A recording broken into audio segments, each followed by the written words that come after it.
brought to you by the Mikey Report.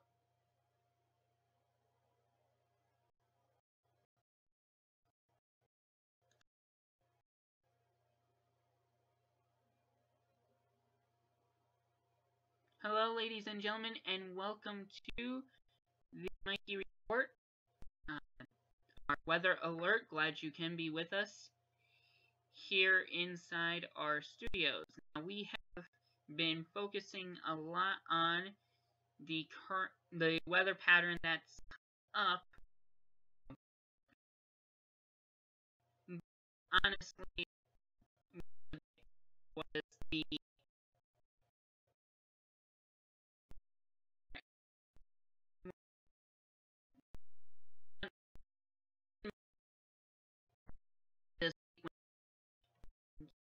coverage. But we do have an update regarding Hurricane Joaquin. At the time, it was just Tropical Storm Joaquin.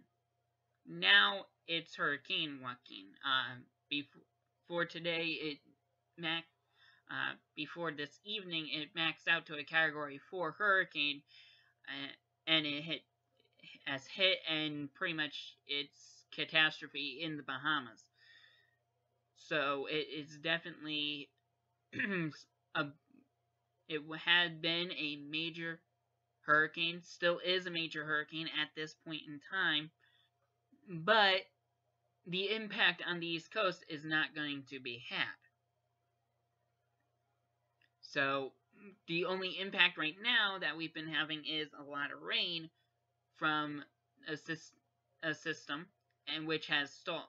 The front has stalled out, leading to all this rain that has come in the last couple days.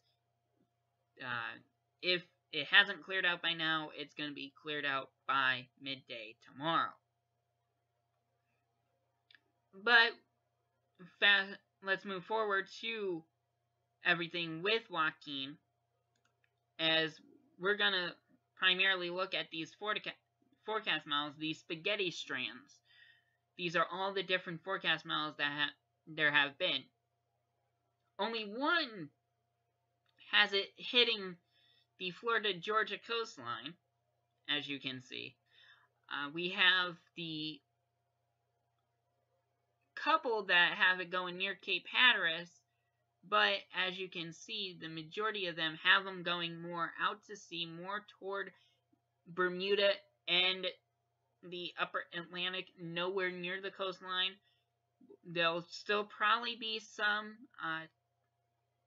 tide issues along the shore points and coastal flooding, but as for anything inland, not as much. Maybe some rain, but not. If it continues this northeasterly track as it has been, we might not see it impact us.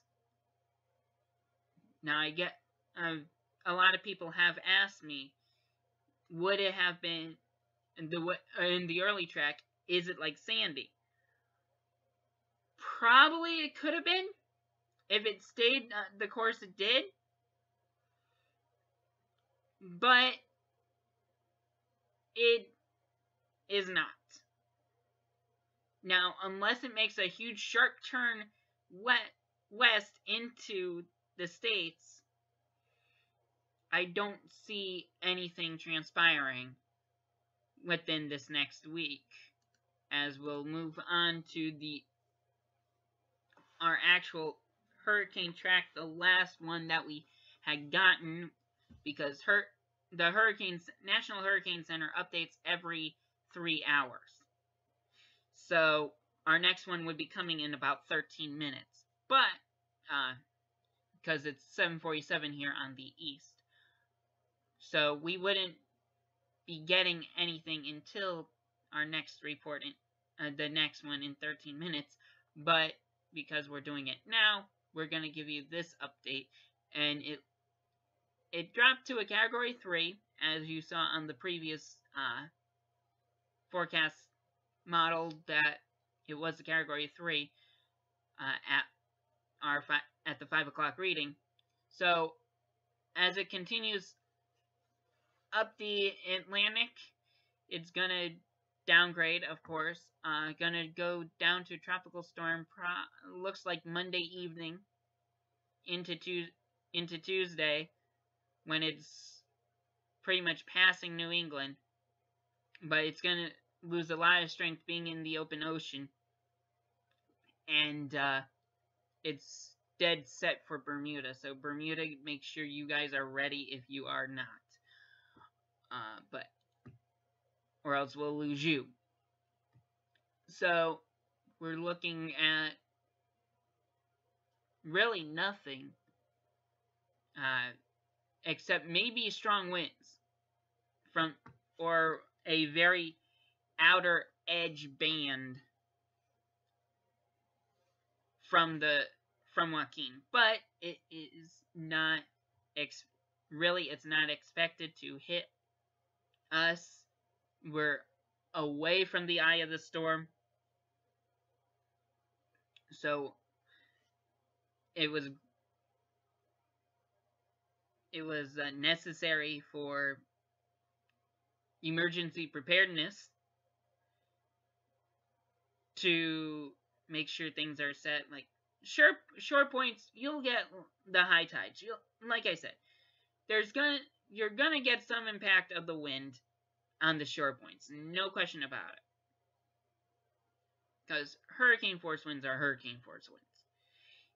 You might not get the 85 mile an hour winds as you would in the actual hurricane, but you'll probably get, I'd say, 40 mile an hour gusts. 40, maybe 50 mile an hour gusts. Probably sustained about 20. If not less, depending on how things go. So, that's where we're looking at this point in time. It's not gonna be a huge weather impact where we have to be concerned. We have to be aware, especially short points, you have to be aware in case you get that coastal flooding, you get those high tides, to make sure you're not at the beach. I think with how cold it is recently, I don't think you'll be at the beach. But just saying. So that way you know how to protect yourself and to be ready when things like this happen. So that's really what we're looking at right now. We're not looking at anything major. So really, this is only a weather update, not really a weather alert. But this is an update for you, so that way you're not like, oh no, I gotta go to the grocery store, get bread, milk, eggs, even though you won't be able to use most of it if you're trying to make French toast, unless you got a gas stove. You won't be able to use the eggs because you can't bake. You wouldn't be able to bake. You wouldn't be able to cook them. I mean, come on. It makes sense here. You'd be better off getting lunch meat. Just saying. But, anyhow. You don't need to panic. Because this ain't the disco. So, stay safe. Try to stay dry. I think it has subsided a little bit rain-wise out here in Phoenixville. It has been rainy pretty much all day, and is expected through the evening. I gotta check the latest, because I haven't. So, that's really where we're at right now. If there's any changes for the dire, I will be back and let you know. But for now, again, stay safe, have fun, and stay classy. This has been a presentation of the Mikey Report.